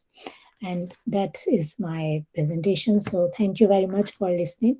So if you have any question, please let me know, and please contact us at my address. So we have organized one more information I would like to share with you. We are planning to organize our 11th Regional 3R Forum in 2021, hopefully in December or maybe in coming months in January. So please contact on this email if you are interested. Thank you very much. Thank you, Dr. Anupam, for throwing light on how waste, then transport and energy sectors, and especially the artificial intelligence, they need to be taken care of, and in particular how artificial intelligence would help in attaining the sustainable development goals. And just like Ms. Kamal Surjit Singh, you also stressed upon the nature-based solutions that would be best suiting the urban environs in different parts of the globe.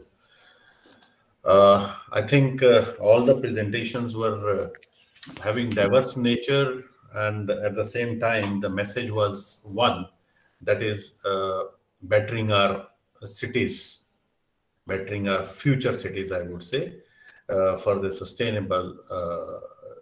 sustainability in overall scenario. So now maybe we can open the house for discussion. If the participants have any questions, then they are most welcome to pose the questions to the learned speakers. Any questions, please? You can post in the chat box also, or otherwise you can ask directly.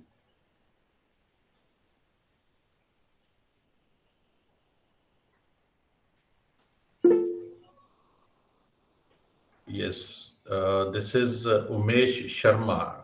She is posing a question to Madam Anumita. Yes, like she says, like, ma'am, you talked about equity of space and quoted an example of Dharavi, but how it is practically possible to ensure equity of space to every section of society? What are the measures we can take to ensure spatial equity in existing Indian scenario? You know, that's a very interesting question. And I must say that, you know, today, because of the way there is a lot of gentrification happening with the space planning.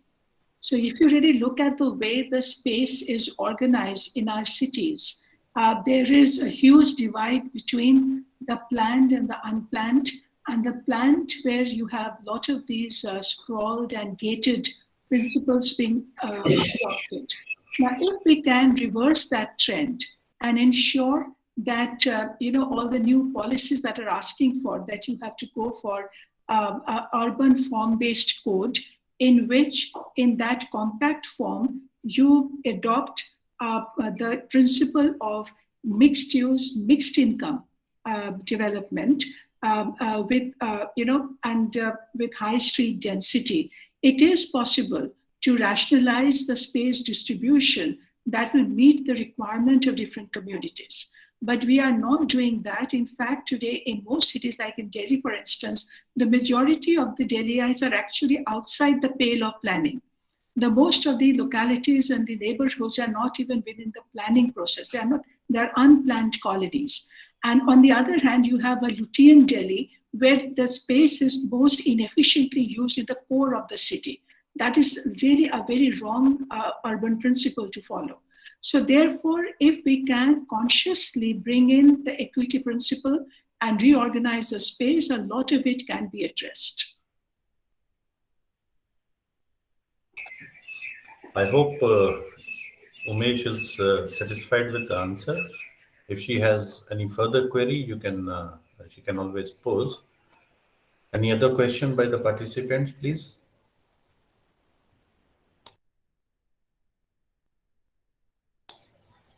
I think it can be a panel discussion also.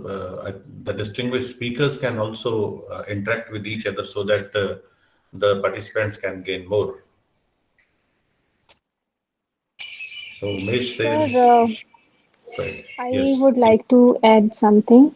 Like in our country, there are sufficient laws and policies in place. There are a number of schemes which are already there.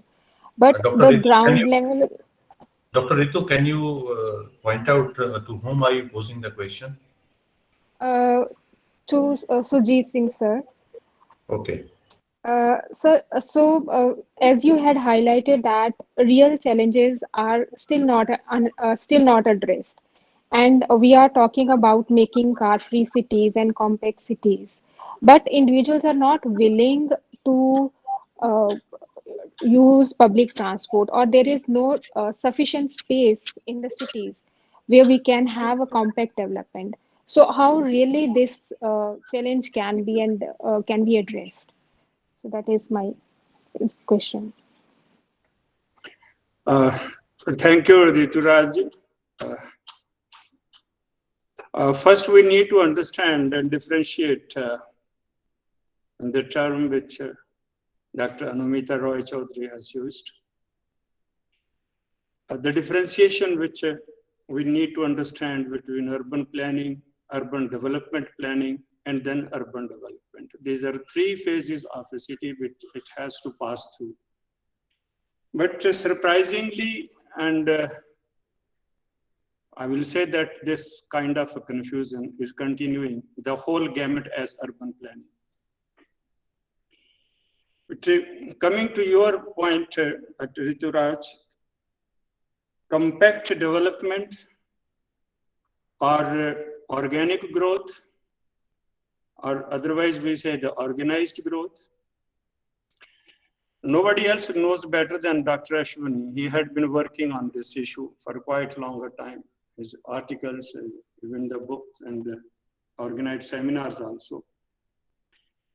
We had been discussing this issue, and I pointed out in my presentation that even my career of 45 years in this profession, I couldn't find any answer.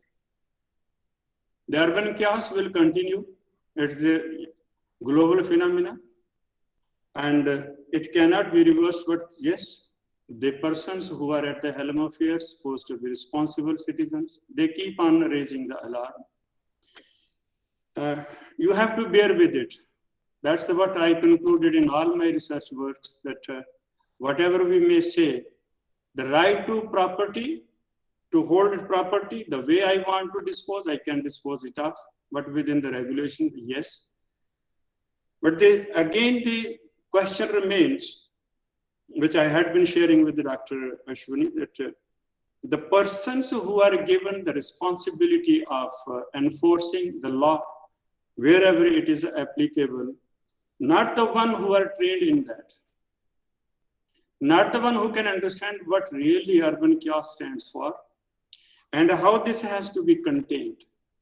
Simple reason being, the public sector has miserably failed to make the serviced land available for different purposes. And this experiment, when we started in Haryana Urban Development Authority way back in 1991, and we concluded that with the poverty line declining, so we pegged the whole system at 25%, let there be the unorganized sector to be adjusted, the labor to be adjusted, the workforce to be adjusted. But despite that, the fact remains, whatever is happening, it will keep on happening. There's no way out. Thank you very much. I think I totally agree with Mr. Kanwar Surjit Singh ji, because this, as I told you earlier also, that pandemic COVID-19 has taught us many things. Earlier we were, in a way, I would say, scolding the gated communities, but during pandemic times, it was thought of that these gated communities are very good. No outsider can enter into these, and we are in a containment zone. We can contain the virus entering into the gated community itself. At the same time, if we talk about the TOD conditions, to me it appears that along with the TOD, civic sense has to prevail, because TOD is meant for the people to boost walkability, but probably we have lost the habit of walking. I know people who do not walk even 100 meters. For any facility at 100-meter also, they use by the automobile. So it is in that sense that we have to look into various behavioral issues along with the planner's dimensions. Planners can propose, but how to change the behavior is another dimension that we need to look into. Yes, we have another question. Ashwini, one intervention. Yes, sir. This is the point that I wanted to share with Dr. Tanuja. Yeah. Why I gave the 3 locations for my reference, and why I said the salt bearing soil in the Rajasthan. Leh receiving not more than 20 mm annual rainfall. And Rajasthan, that place again not receiving more than 20 mm.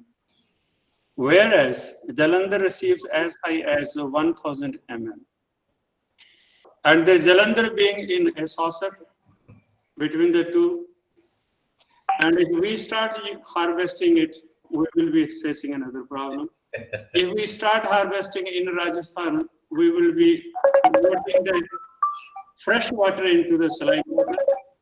But yes, whatever is stored for consumption, not allowed to be the groundwater recharge, there is a potential, they had been taught.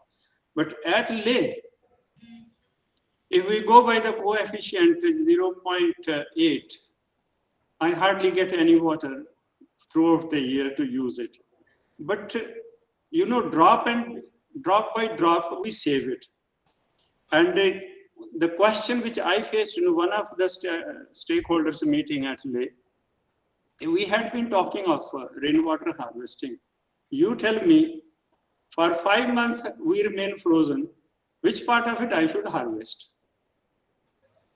So I said, you know, I'm not an inhabitant or a habitant of a snowbound area.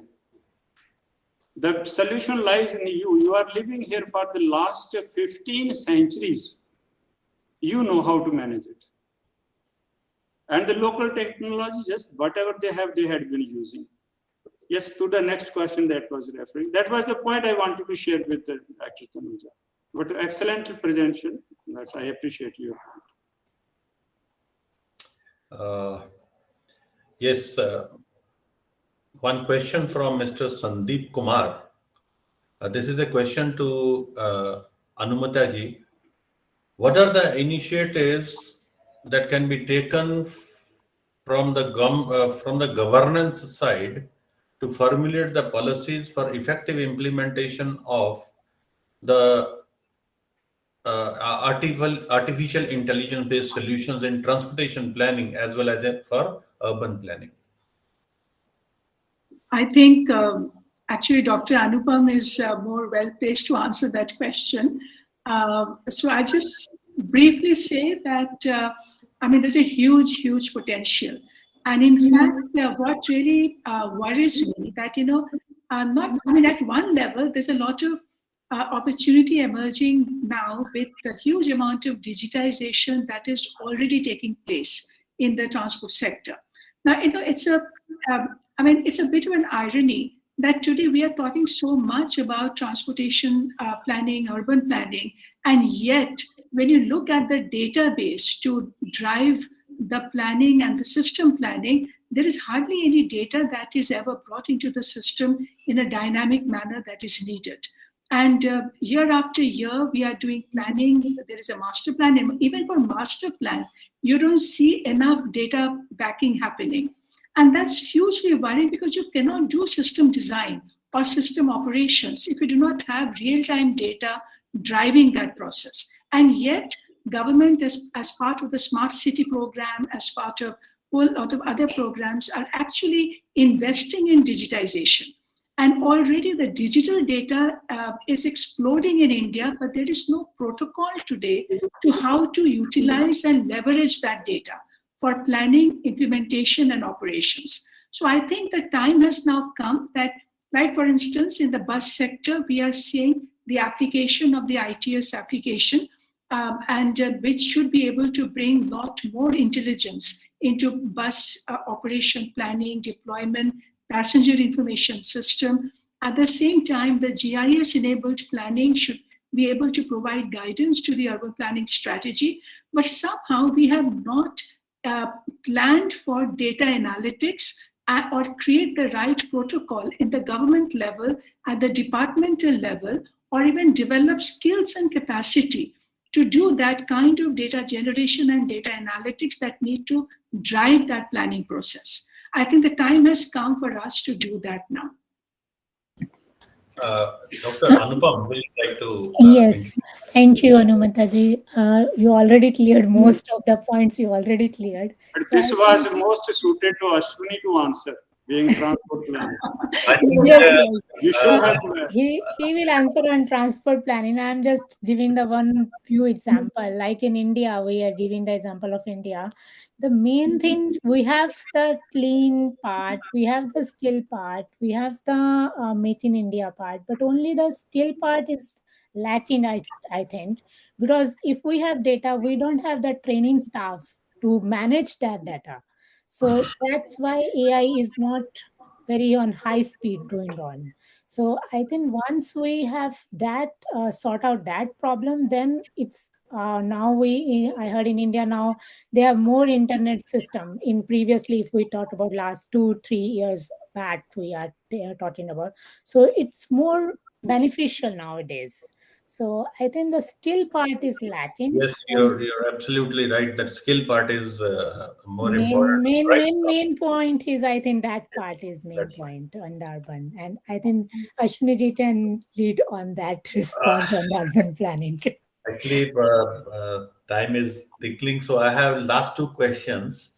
One is from Kuldeep Singh. This question is to Surjit Singh ji. How can we integrate disaster management into land use planning, and how can we make disaster resilient land use plans in the coming future?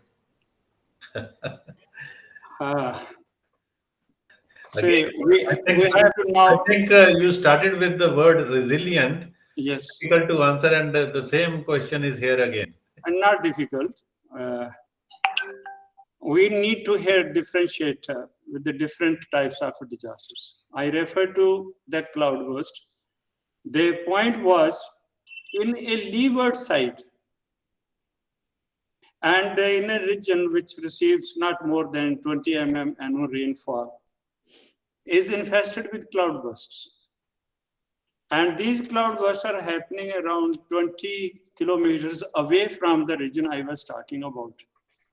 The winds which cross the Janskar Hills, the moment that they reach Karakoram or the Ladakh range, they suddenly get cooled down and there is a cloudburst. And this cold desert gets flooded.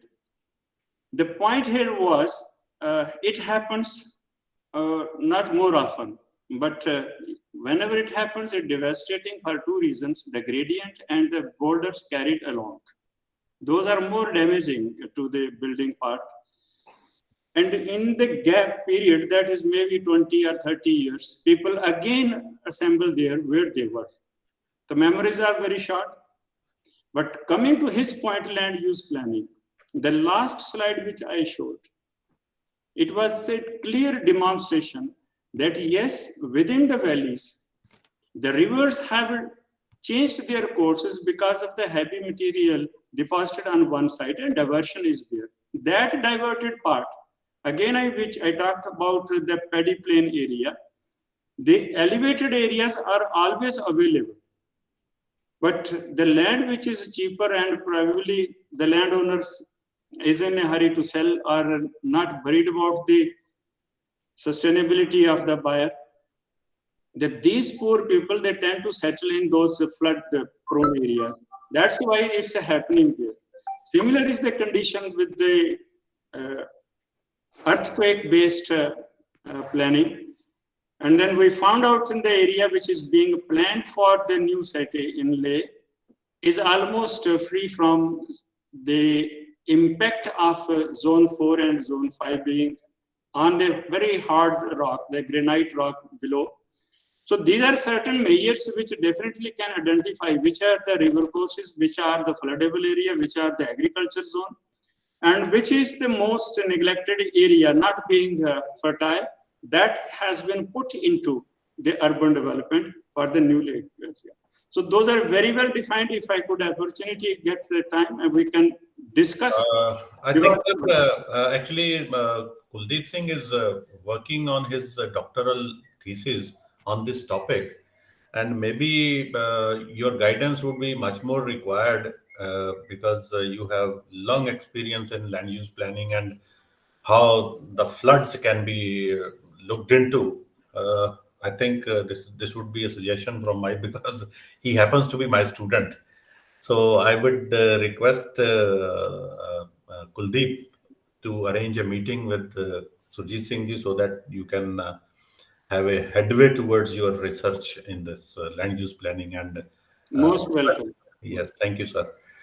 One question and one good observation. One question from Sumit Agarwal. He's our past out student, and this is a question to Madam Anumita again. He says that with regard to the present impact of COVID-19, especially to the public transport system, that has been observed that people are now more dependent on private modes. That will largely impact the greenhouse gas emission for next 5 years rather than opting the public transport for commuting to work, traveling. So what should be the main focus area to bring back people into the use of public transport? Very right, because that is really a very worrying part right now. And we're all talking about the green recovery post-pandemic, that how should we prepare for the new normal. Now, in that, first, we will have to rebuild confidence in public transport, because we know that because of the fear of infection, a lot of people are avoiding using public transport. So that means the whole drill of hygiene and the COVID protocol will have to be strictly enforced. But at the same time, we also have to dispel unnecessary fears, because as we have seen that otherwise people are going all over and gathering everywhere. But why is it that we are making an exception of public transport? But having said that, what is more interesting is that what we have seen, just not in India, but also globally, that how because of this whole demand for contact-free travel has given a boost to walking and cycling in a hyper-local neighborhoods. And that has triggered a spate of change even in the developed countries, like in London, Berlin, all the German cities, where they are overnight, what they call to come up with a pop-up cycling lanes and walking lanes. And they have actually taken away space from the carriageway to give more space for walking and cycling to create connected neighborhoods. And even in India, we have seen like Kolkata, which had originally banned cycling in the city, had actually allowed cycling again when the COVID hit. So clearly there is an opportunity, and our surveys also show that people actually prefer, and they, in fact, an overwhelming majority said that if government is able to provide modern, convenient, and accessible public transport, they will shift to public transport. Now, that's where the connection, in fact, our survey also shows that a large part of population in Delhi and NCR, the bus stop is beyond 250 or even 500 meters from where they live. That means it's not just about providing buses, but it's also about designing the infrastructure for easy access. So a lot of dots will have to be joined during post-COVID so that we can promote a safe access and also bigger use of public transport, walking and cycling. Thank you, Anumitaji. And I think the last observation come question, it is from Amit. We are lacking in influencing people through, though we have policies, ideas, and processes. We have good habits through religious purposes and layer activities. How can implement these kind of habits in daily activities? I think he's pointing out that whenever we are reaching religious places and even for leisure purposes, we are having some behavior.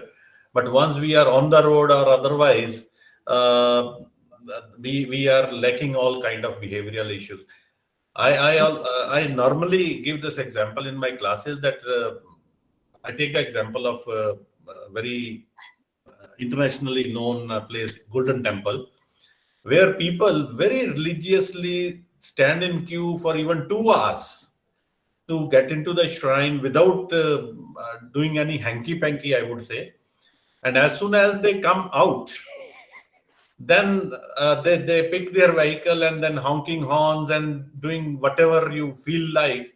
So the only thing is that let us consider our cities as religious places, and maybe the transport issues, energy issues, waste issues, and even this rainwater harvesting, all those things would be taken care of. And I think the behavioral change will bring a lot of change in our cities in the times to come. And probably COVID has taught us something that is, I feel that earlier people were not very conscious about the hygienic conditions, sanitary conditions, but now people are looking for those, and that is a change COVID has taught us. And maybe the new generation will be more learned, I would say. I think this was a very useful session for 2 hours and 15 minutes now. And this takes me to thanking the distinguished speakers having a lot of experience in their domains. Thank you very much for throwing light on different aspects the cities are facing. And at the same time, I would like to thank the participants for patient listening and posing queries to the distinguished speakers, so that whatever are the doubts or whatever are the observations, they can be deliberated. At the same time, I would like to thank my media team, I would say, in my center. Though we are operating from home, I'm right now in my office, of course, but my media team is operating from home. So I thank Khushpreet for covering this total webinar. And hopefully we will meet once again very soon, as Anupam has already given us an invitation sort of thing.